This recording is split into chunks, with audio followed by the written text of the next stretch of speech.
ፍጥረት 28 ያዕቆብም ከቤርሳቤ ወጥቶ ወደ ካራን ሄደ ወደ አንድ ስፍራም ደረሰ ፀሐይም ጠልቃ ነበርና ከዚያ አደረ በዚያም ስፍራ ድንጋይ አነሳ ከራሱም በታች ተንተርሶ በዚያ ስፍራ ተኛ ህልምም አለመ እነሆ መሰላል በምድር ላይ ተተክሎ ራሱም ወደ ሰማይ ደርሶ እነሆም የእግዚአብሔር መላእክት ይወጡበትና ይወርዱበት ነበር እነሆም እግዚአብሔር በላይ ቆሞበት ነበር እንዲህም አለ ማ እግዚአብሔር ምን አለ እንዲህም አለ የአባትህ የአብርሃም አምላክ የይስሐቅም አምላክ እኔ እግዚአብሔር ነኝ ይህችን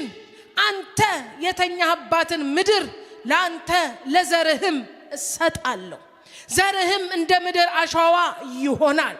እስከ ምዕራብም እስከ ምስራቅም እስከ ሰሜንም እስከ ደቡብም ተስፋፋለህ የምድርም አሕዛብ ሁሉ ባንተ በዘርህም ይባረካሉ እነሆ እኔ ካንተ ጋር ነኝ በምትሄድበትም መንገድ ሁሉ እጠብቅሃለሁ ወደዚች ምድር እመልስሃለሁ የነገርኩህን ሁሉ እስካደርግልህ ድረስ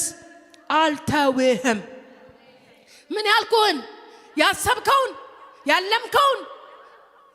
የፈለከውን የነገርኩህን እስካደርግልህ ድረስ አልተውህም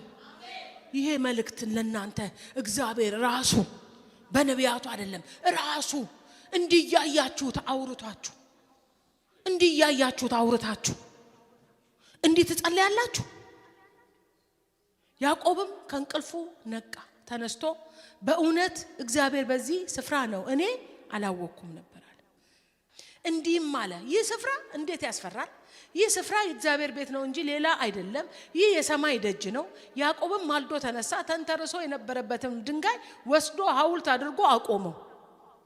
በላዩም ዘይት አፈሰሰበት ያዕቆብም ያንን ስፍራ ቤቴል ብሎ ጠራው ያስቀድሞ ግን የዛች ከተማ ስም ሎዛ ነበረ ብሎ የእግዚአብሔር ቃል ይናገራል